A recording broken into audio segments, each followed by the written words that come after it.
Բարև ձեզ հարգելի հեռուստադիտողներ։ Որպես հայոց աշխարհի արքա,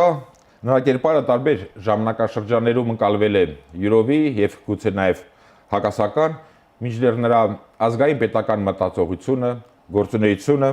եւ հատկապես անձնական ողբերգությունը մինչ այժմ էլ բոլորիս ուշադրության առարկան է։ Հայորդիներ հաղորդաշարի այսօրվա հաղորդումը նվիրված է մեծ հայքի արքա Արշակ II Արշակունուն։ Մեր հաղորդման հյուրերն են Երևանի Պետական Համալսարանի Սփյուռքագիտության ամբիոնի պատմական գիտության դոկտոր Արման Եղիազարյանը եւ Խաչատուր Աբովյանի անվան Հայկական Պետական Մանկավարժական Համալսարանի դասախոս պատմագիտության տեխնացու Ավետիս Հարությունյանը։ Բարի գալուս հարգելի պարոնակ, շնորհակալություն հրավերել ընդունելու համար։ Պարոն Եղիազարյան, հայրով սովոր ենք միշտ երազից սկսել, կամ երազն է միշտ նկատի ունեմ ազգային քաղաքական երկնակամարում մեզ ուղեկից եղել եւ 4-րդ դարում հայոց թագավորը, կոնկրետ Արշակ II-ը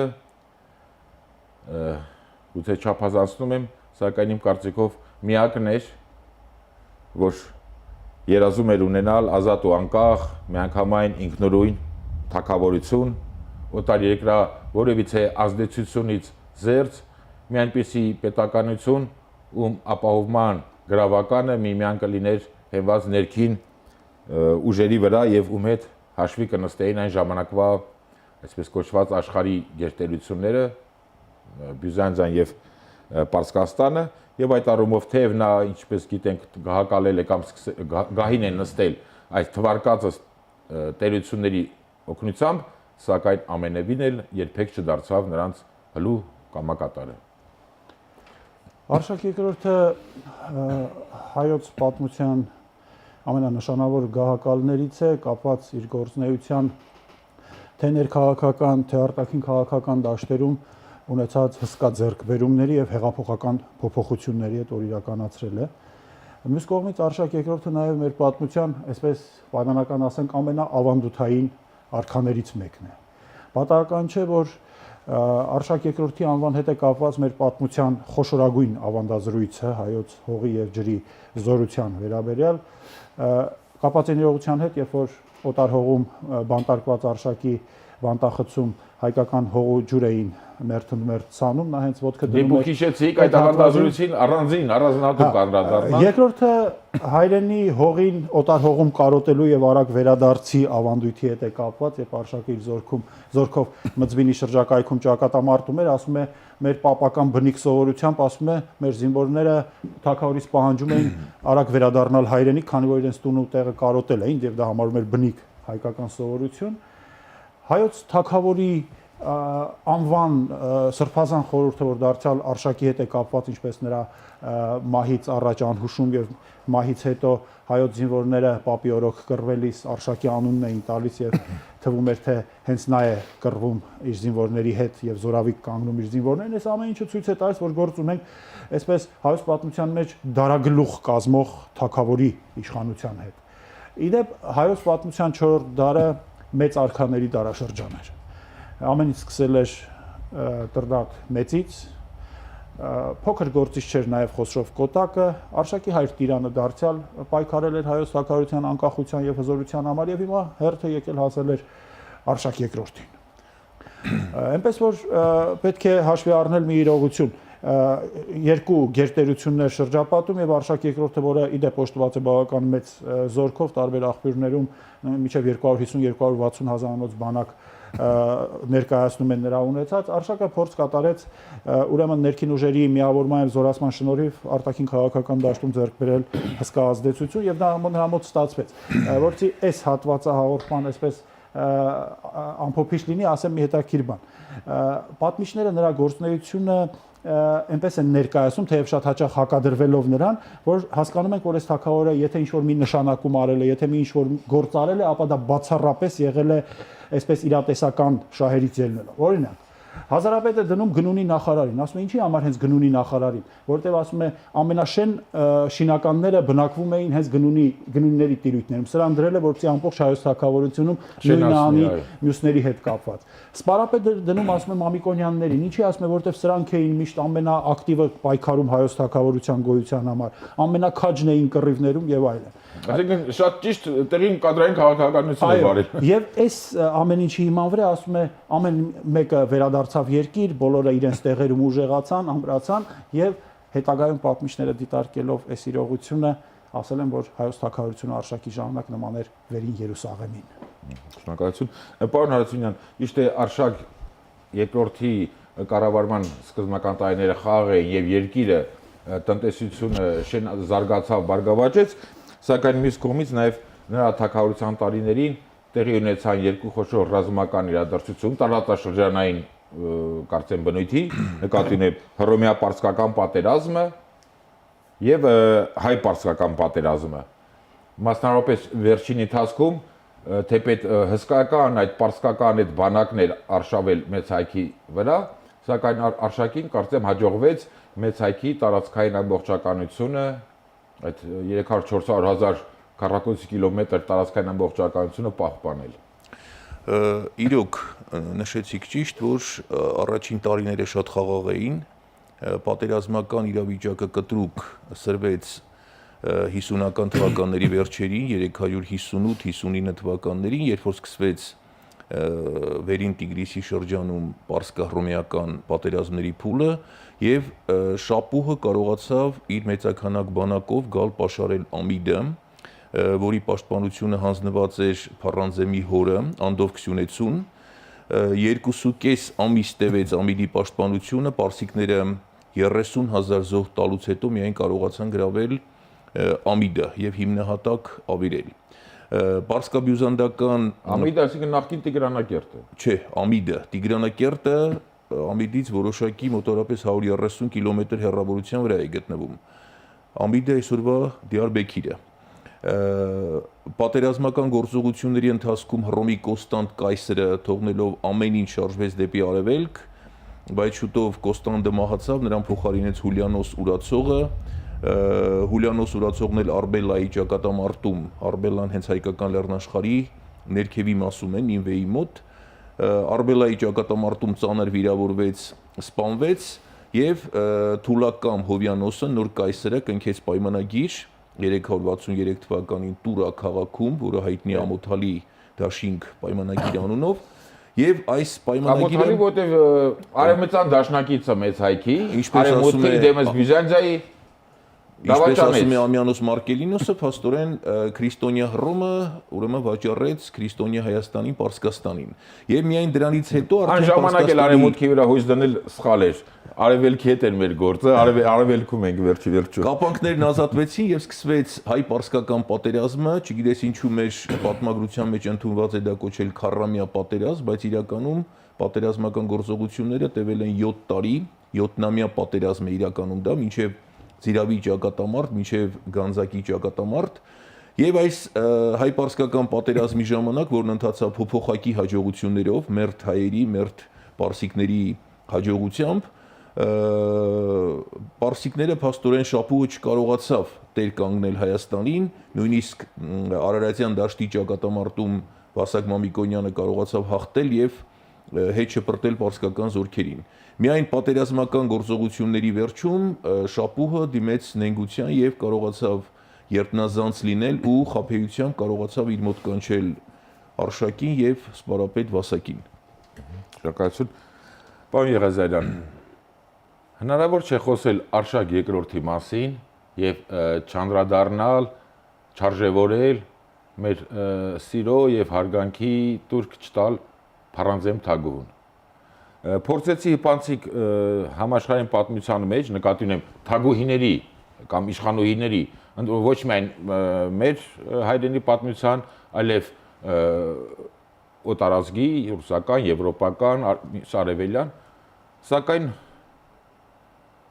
Փառանձեմի նման այդ հերոսական կերպար գոնե նրան հավասարվելու հնարավորություն ունեցող չգտա։ Մինչդեռ ցավոք Փառանձեմ թագուհին շուրջ քանի 1700 տարի գրեթե անցել է, մոտ 1700 տարի անցել է, բայց այդպես էլ մինչ այժմ ոչ արժևորվել է մեզանում, առավել եւս մոռացության է մատնված։ Փառանձեմը յուրահատուկ կին էր, յուրահատուկ անձնավորություն սյունած տոհմից նա եղել էր Արշակի եղբոր որդու գնելի կինը, այնտեղ խարդավանքների պատճառով գնելին մահապատժի էին ենթարկել եւ Արշակը գնելի հոգեհանգստյան արարողության ժամանակ սիրահարվել էր Փառանձեմին եւ ամուսնացել էր։ Ճիշտ է, պատմիչը փորձում է ասել, թե Փառանձեմը Արշակին չէր սիրում, ընդհանրապես տանել չէր կարողանում եւ այլն։ Ինչպես հասկացած, այդ պատմիչները Փառանձեմին չեն սիրել։ Հիմա կգա ժամանակ, որ նաև պատմիչները չեն սիրի, բայց այս պահին երբ որ խոսում են, ասում են, թե Արշակը թավամազ է, թուխ է եւ այլն չէր սիրում, բան։ Սա չի կարևորը։ Կարևորն է, որ որպես թագուհի հայոց թագավորին եւ ընդհանրապես հայոց թագավորությանը ամենահավատարիմ մարդկանցից մեկը եղավ Փառանձեմը։ Նա Պապ թագավորի մայրն էր նաև եւ համապատասխան դաստիարակությունը կերեւ արդեն Պապ թագավորի ժամանակաշրջանում։ Տիրական բնավորություն ուներ եւ երբ որ Արշակը ամուսնացավ Ռոմի կողմից առաջարկված հարսնացուի Օլիմպիադայի հետ, նա ըստ պատմիչի սպանել տվեց Օլիմպիային, որպեսզի ուրեմն մնա միակ կինը։ Եթե այդպես եղել, ճիշտ էլ արել է։ Մեր պետության շահերից դա էր բխում։ Անկախ ամեն ինչից Փառանձեմը որպես երևույթ մեր պատմության մեջ իր փառքի գագաթնակետին կհասնի արդեն Արշակ թագավորի գերության շրջանում, երբ որ միջև Պապի վերադարձը ստեղծված այդ մոտ երկամյա ընթացքում իր ձեռքը կվերցնի հայոց թագավորության գոյության պաշտպանությունը։ Ցավոք սրտի սա պետք է նշեմ, ինչի Փառանձեմը քիչ է քննարկվում հատկապես հասարակական շրջանակներում, մեծ գիտնականներից համար դա առանձնապես խնդիր չի, որտեղ Փառանձեմի մեծությանը մենք հաղորդակից ենք։ Հասարակ ընթերցողը ինչ է տեսնում, պատմիչը նրան կոչում է ինչպես ասես, նա ասում է Պապին հանձնել էր դևերին, ինքը անբարոյական էր եւ այլն, եւ ամենասարսափելին, երբ որ մահապատժի են վատ բառացի, մահապատիժ չէ, սպանում են Փառանձեմին ամենադաժան ձևով, պատմիչը դրանից Փավստոս Բուզանդը անչափ ոգևորված է։ Ասում է սպանեցին ինչպես մի անբարոյական եւ դա նրան ոգևորության է հասցնում։ Ընթերցողը սրանից չի հասկանում, հայ պատմիչը հայոց թագուհու մահը այդ աշճան մահից այդ աշճանը ուրախացել է, հայ չէ։ Հիմա բոլոր դեպքերում այս իրողությունն է եկել հասել մեզ եւ այս երկընտրանքը այդ մեծազոր թագուհին եւ նվիրյալ թագուհին եւ պատմիչի վերաբերմունքը միշտ այդ երկընտրանքը եղել է եւ ինձ թվում է պատճառը հենց դա է, որ Փառանձեմի անունը հասարակական շրջանակներում առանձնապես քննարկվող չէ, բայց բոլոր դեպքերում հետագա շրջանում արդեն երբ որ կփորձեն անդրադառնալ Արշակի եւ Փառանձեմի դարաշրջանի իրադարձություններին, արդեն պատմիչների կողմից կլինի մյուս պատմագիրների կողմից կլինի բոլորովին այլ մոտեցում։ Բայց արտագերսի հերոսական պաշտպանությունը Փառանձեմի գլխավորությամբ ռազմական պատմության մեջ է եզակի դեպքերից է։ Ընդդեմ ղեկավարը կին է եղել։ Ոչ միայն դա, այլ նաև կամքը, եռանդը եւ ի վերջո հայոց թագավորության պաշտպանությունը։ Հայոց թագավորությունը գրեթե ամբողջությամբ ռազմակալված էր։ Այդ փոքրիկ հատվածը, որ արտագերսի շրջանում էր, այսինքն Այրարատի կենտրոնը, թագուհին կարողացավ պահել եւ պահելով պահպանեց պետականության գաղափարը, որ պետքա լինի պետականություն, այն իսպառ չվերածվեց։ Երբ որ կգա Պապը, արդեն մոր պահպանածի վրա կկառուցի շատ ավելի մեծ, հա, մեծ հայքի նոր թագավորություն։ Դուք նշեցիք պատմիչը հասարակական ընկալում եւ այլն, գուցե հենց այդ ամենն է մեղավոր, որ մինչև հիմա օրինակ անձամբ ես Փառանձեմ անունով հայուհիներ շատ հազվադեպ եմ հանդիպել, եթե չասեմ ընդհանրապես առիթ չեղել, մինչդեռ իմ կարծիքով պետք է հակառակը լիներ, Փառանձեմ անունը պատվով եւ սիրով պետք է հարյուրավոր, հազարավոր հայուհիները, աղջնակները իրենց համար պատիվ համարեն, որպեսզի այդ անունը կրեն։ Այստեղ միանշանակ համաձայն է, որ այդպիսի անուն կրելը պետք է լիներ պատիվ, բայց այսպես հումորիկ պատասխան գտնեմ սրա համար։ Մանավանդ կանանց տղամարդկանց հավասարությունից են խոսում, Փառանձեմի նման հերոսական կին համաշխարհային պատմության մեջ եզակի է։ Հիմա տեսեք, անունը դնելիս ծնողները ինչ են մտածում։ Փաղաքշական ձևը ինչպեսին կլինի, ինչպես կկրճատեն։ Բոլոր անունները փաղաքշական ձև լինում է, բայց համոզված եմ դա ամենևին դա չի խոչընդոտը։ Մի քանի դրդապատճառ կա, մեկը այդ խնդիրն է, մյուսը անվան այսպես երկարահունչ լինելն է։ Չգիտեմ, բոլոր դեպքերում այո, ես նկատել եմ եւ երկար տարիներ ուսանողների հետ շփվելիս տեսել եմ, որ այդ անունը գրեթե չի հանդիպում։ Ես չեմ հանդիպել ուսանողության շրջանում։ Հուսանք այս հաղորդումից հետո նորածին հայուհիներին Փառանձեմ անունը պատվով Իդեպ կար 1961 թվականին, երբ որ անի հիմնադրման որպես մայրաքաղաք 1000-ամյակն էին նշում, կհիշեք մեզանում մի սովորություն հայտնվեց, սկսեցին անվանակոչել աղջիկ երեխաներին անի անունով։ Մի ինչ որ նման խթան պետք է, որպեսզի Արտակերտ Ամրոցի պաշտպանության Հոբելյանը պետք է անպայման նշենք, որ Փարանձեմի անունը կրեն։ Բոլոր դեպքերում այդ խնդիրը կայո չեն, այդ անունով չեն կոչում։ Պարոն Հարությունյան, ներքաղաքական վիճակի մասին խոսեցիք, խնդրում եմ ներկայացրեք պետություն եկեղեցի այդ հարաբերությունները Արշակի օրոք, կարծեմ հենց շնորհիվ Արշակ II թագավորի հայ եկեղեցին հրավիրեց կամ կազմակերպեց Աշտիշատ քաղաքում կարծեմ առաջին եկեղեցական ժողովը, մինչև Արշակ II-ը նման բան չէր եղել։ Արշակի ներքաղաքական կյանքի ամենակարևոր իրադարձություններից մեկը դա Տարոն Գավառի Աշտիշատ ավանում հայոց առաջին կանոնադիր եկեղեցական ժողովի հրավիրումն էր։ Իրոք այդպիսի ժողով քրիստոնեության ընդունումից հետո չէր եղել։ Ինչու հրավիրվեց Աշտիշատում, որտեղ Աշտիշատը նախաքրիստոնեության շրջանում եղել էր խոշոր սրբավայր, այնտեղ էին գտնվել Անահիտի, Վահագնի, Աստղիկի մեհյանները, իսկ քրիստոնեության ընդունումից հետո Աշտիշատում գտնվում էր առաջին եւ կաթողիկե գլխավոր եկեղեցին։ Ճիշտ է, Էջմիածինը համարվում էր կենտրոն, բայց գլխավոր եկեղեցին առժամանակ գտնվում էր Աշտիշատում։ Նաև հաշվեն առել Աշտիշատի նախաքրիստոնեական շրջանում ունեցած արժեքը, հոգևոր կենտրոն լինելը խաղացել նախաքրիստոնեության շրջանում Աշտիշատը։ Աշտիշատի եկեղեցական ժողովը հրավիրվեց ճիշտ է ոչ միայն Ներսես Մեծի անմիջական ջանքերով, այլ նաև մեծ դեր խաղաց Արշակ II-ը, որտեղ Աշտիշատում մենք տեսնում ենք ընդունվեցին այնպիսի որոշումներ, որոնք կարևոր նշանակություն ունեցան հետագայում Հայաստանի հասարակական քաղաքական կյանքում։ Միայն կրոնական որոշումներ չէին, ամուսնաընտանեկան, բարոյական, այնպիսի ուրեմն պետական բարձրագույն հովանու ներքո աջակցությամբ իրականացված միջոցառումներ։ Փաստորեն Արշակի անտեղյակությամբ այն չէր կարող անցկացվել։ Աշտիշատի եկեղեցական ժողովի որոշումները պայմանականորեն կարելի է բաժանել երկու հիմնական խմբի՝ կազմակերպչական եւ դավանաբանական։ Կազմակերպչական խնդիրներից շատ կարևոր էին օրինակ հոգևորականությանը վերաբերող խնդիրները։ Հայաստանում զարգ տրվեց վանական կյանքին, բացվեցին մեծ թվով վանքեր, միաբանություններ, կուսանոցներ, առանձնահատուկ ուշադրություն դարձվեց հոգևորականների կրթությանը, հոգևորականությունը ազատվեց հարկերից, զինվորական ծառայությունից, հոգևորականներին տվեցին մեծ քանակությամբ կալվածքներ եւ հարստություններ։ Մի խոսքով այդ ամենը Աշտիշատի ժողովում իրավական իր կարգավորումները ստացավ,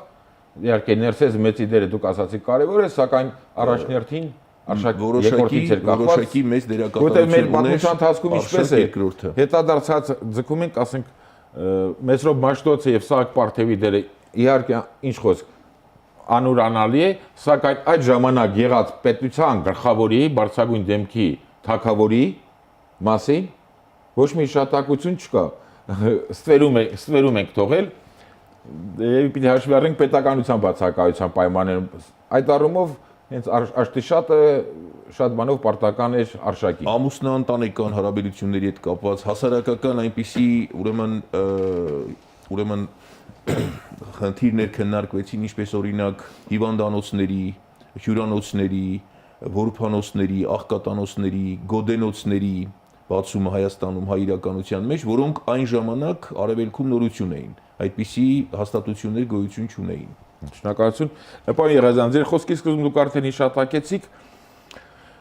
նկատի ունեմ Արշակ եւ Շապու ավանդազրույցը։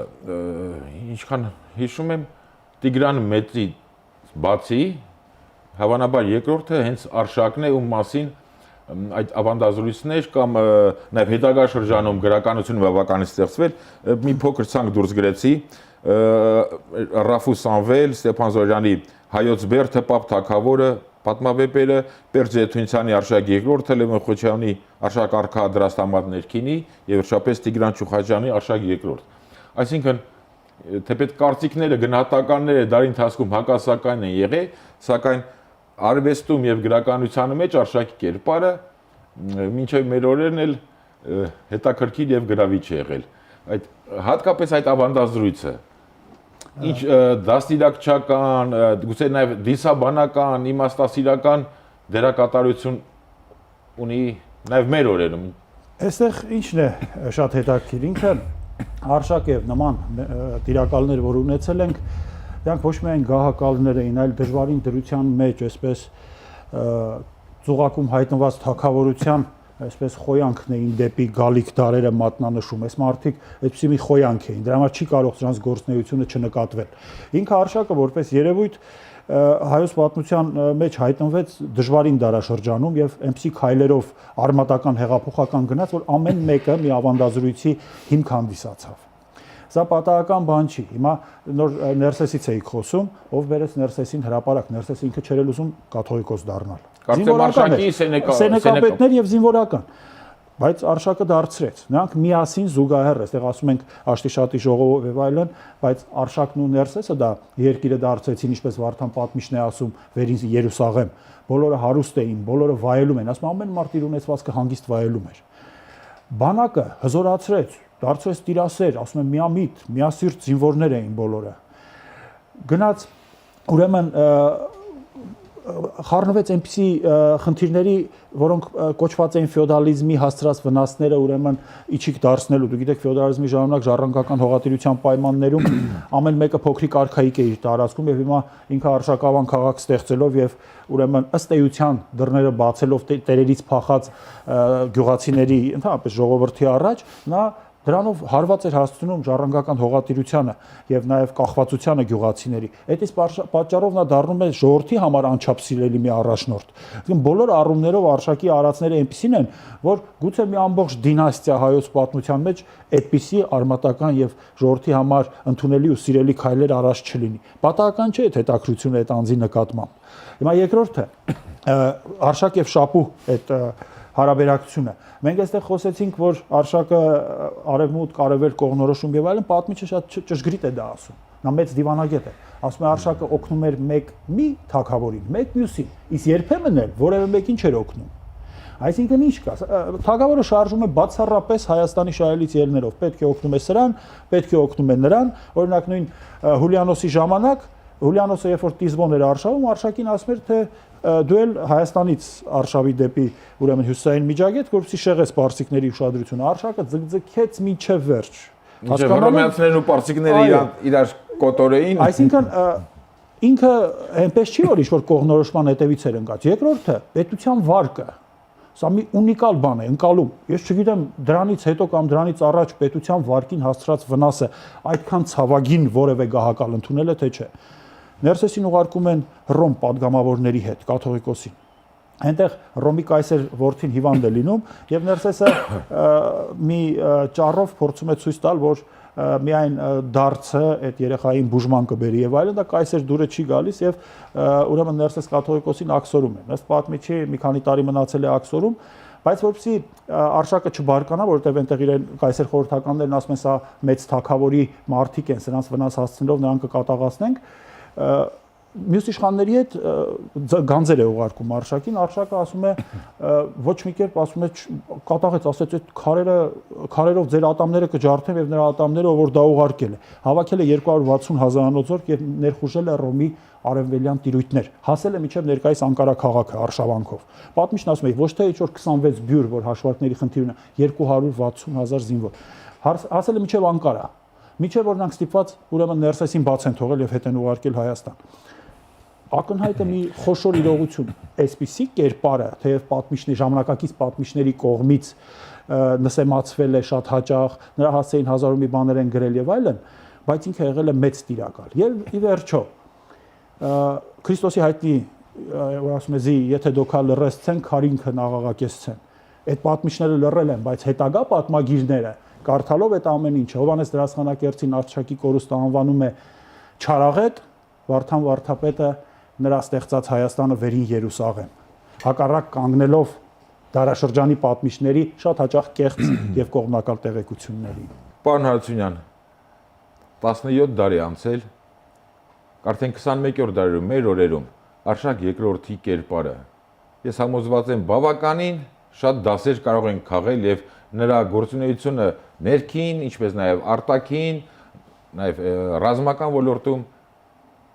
ուսանելի շատ բաներ ունի։ Արշակը որպես պետականամետ խոշոր գահակալ աչքի էր ընկնում իր պետական, վարչական, դիվանագիտական հմտություններով եւ մեծ հայրենասիրությամբ։ Թեկուզ եթե մենք ուրիշ ոչ մի բան էլ չվերցնենք, առաջնորդվենք միայն այդ չափորոշիչներով, փաստորեն մենք կարող ենք ասել, որ մենք գործ ունենք իրոք մեր հայոց պատմության արշակունյաց թագավորության խոշորագույն գահակալներից մեկի հետ։ Հաշվի առնենք նաև, որ նրա դարաշրջանը շատ հակասական էր, մի ինչ-որ ժամանակահատվածում արշակը նույնիսկ ստիպված էր թշնամանալ թե Հռոմի, թե Պարսկաստանի եւ թե նախարարների հետ, բոլորը կարծես թե ինչ-որ մի ժամանակահատվածում բոլորը դուրս են եկել արշակի դեմ, բայց նա իր մեծ ընդունակություններով, մեծ հանճարեղ մտածելակերպով կարողացավ հաղթարել բոլոր տեսակի դժվարությունները եւ պահպանել արշակունյաց Հայաստանի իր ժամանակաշրջանի Հայաստանի հզորությունը։ Հարգելի բարեկամներ, կրկին շնորհակալություն հաղորդմանը մասնակցելու ձեր պատրաստակամության համար։ Հարգելի հեռուստադիտողներ, բոլորիդ նաև մեր հյուրերի անունից կոչ եւ հորդոր, որպեսի ծանոթանաք անպայման մեր հնագույն եւ միջնադարյան շրջանի թագավորների եւ զորավարների կյանքին եւ ինչպես պարոն Եղեզարյանն էլ դիպուկ նշեց, նաև խնդրանք հորդոր բոլորիդ, որպեսի մեր նորածին հայուհիներին, աղջնակներին պարտք համարեք անվանել Փառանձեմ։ Հարգելի հեռուստադիտողներ, Հայորդիներ հաղորդաշարի այսօրվա հաղորդումը նվիրված էր Մեծ Հայքի արքա Արշակ II Արշակունուն։ Առայժմ այսքանը, ճանաչենք Հայորդիներին։